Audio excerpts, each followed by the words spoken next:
Rainer Shine. It was actually a tough win for Jeremy, Jack Chan, and even Ng lefty layup, kuha ni June Marang rebound. Up ahead to Arwin Santos. At meron always sila natawagan ng 24-second shot clock ng Petron. Petron getting that rebound a while ago. Quick pass ahead to Arwin Santos. That's a Kawasaki rousing fast break. That's brought to Jack Chan. Jeremy the handoff to Jaire. Jaire finding a way. Marine capsules. Liver lover. Boy. Lutz from the right side. Plus yung na-score nila sa Elasto. 20 plus. 24 points combined. And that's a great output from them. Kailangan pa rin ni Coach G. Yung game. So yung sabi mong bulungan a while ago. Yung from game 1 pa rin, nangyayari na yun. Nakikita na natin. Jeremy. So it's just a 1-point lead para sa Petron. Pagkakataon ng Rainer Shine makuha yung lamang sa ating laro inside to Jeremy Cruz. Then a quick release from Petron. Now it's down to 7. Down to Junmar. 4 to go. Turnaround jumper.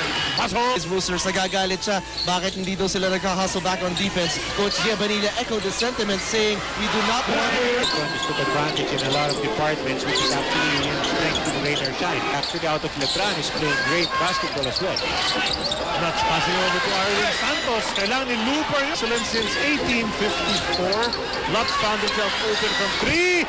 That running shot is too strong. Chris Chu taps it, but to the wrong guy. Chris Ross, he'll try to go in all the way. Maganda depensa ni Paul Lee. But he hits He's the deck. actually hurt. That right ankle. Injured. Tignan natin, reverse ankle.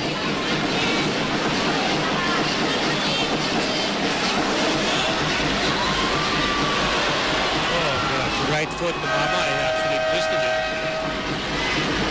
So ito naman ang blue shirts attack. Arwin Santos on the other end. Will he finish this play? That's short. Lassiter gets it back. Siya naman ang tumapos 2 points For Coach G, you want to take advantage of Junmar, samantalang for Coach short on the jump shot. Up ahead to Arwin Santos. Interference mula kay Chris Chu. Pero umabot pa rin. Habagnon. Binulot na. Binigay kay Ross. Off that drive. Fake. All the way to the hoop. Remaining. Charlie Kuna, Eric Reyes, James Velasquez. Big dome. Jeff Chan. 3.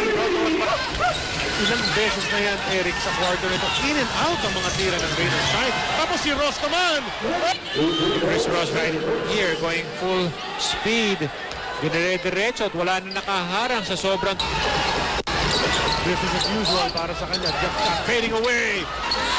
Eric Delgana will make his move. The pass to Rodriguez. Iniwasan ang depensa. Nakikita na is going to go down the wire. Delga from 3. No score yet in the game of 7 series. Sino ang best player natin na Coach Eric? Well, Ryan Aranya, he's actually our best player of the ball game with 12 points, 4 rebounds, 3 assists.